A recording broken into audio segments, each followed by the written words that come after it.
Quand quelqu'un te fait aussi un petit accompagnement hypnotique, comme vous pouvez faire par exemple avec Maureen, c'est intéressant en fait.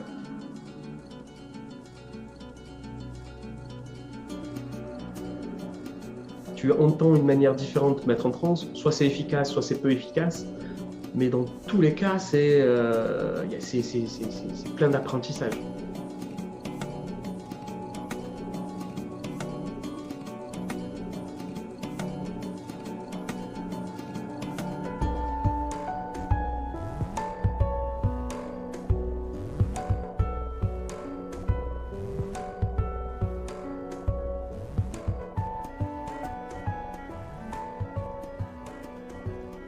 Et je suis parti avec une question qui était assez simple, c'est qui est Bruno? Très simple, très égocentré, très égocentrique, très bien.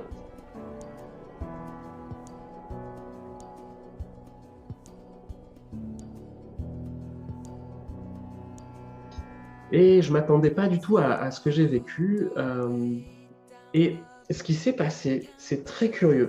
C'est que la réponse à ça a été une sorte de zoom arrière. Donc je pensais que j'allais partir éventuellement sur une question d'ascendance, avec une question de famille ou un truc comme ça, ou des trucs un peu cognitifs. Et la réponse, elle a été très ressentie.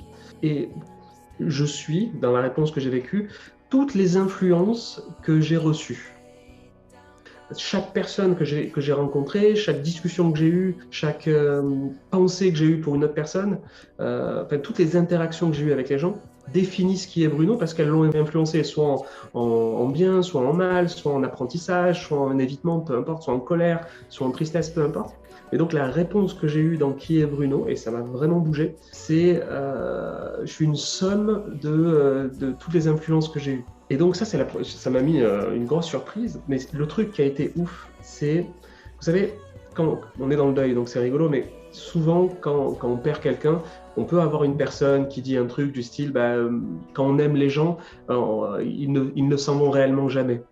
Effectivement, moi, tous les gens que j'ai connus et qui m'ont influencé, qui ont existé et tout ça, et qui sont morts, existent toujours, parce qu'ils continuent à m'influencer dans qui je suis. Donc, ils sont toujours là. Light fades, another day lasts, long shadows lure you in. The more you look, the less you see. So close your eyes and start to breathe. Oh, you said yourself, this wasn't easy. You said yourself, this wasn't easy.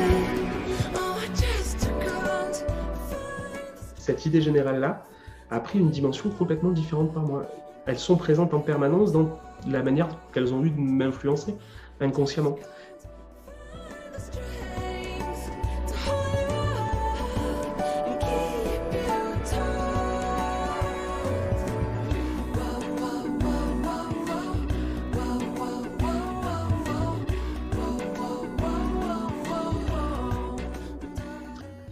Aussi, je retourne souvent avec beaucoup de nostalgie. Je me souviens de ces soirs-là, je ne sais pas s'il y en a qui étaient là à l'époque. C'était un moment qui était super parce qu'on ne savait pas si ça allait planter, on ne savait pas si vous alliez nous entendre.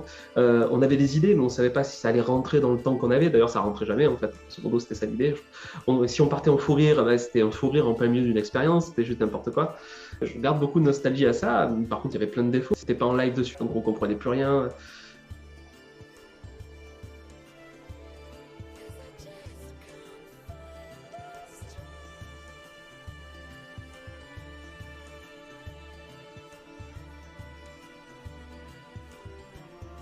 Il y a plein de choses qui se passent dans un deuil, c'est toujours terrible un deuil, c'est souvent terrible. Mais il y a un truc où à un moment ou à un autre, hop, il y a une cassure dans le temps. Il y a un truc qui s'est pas fait, il y a un truc qui s'est arrêté.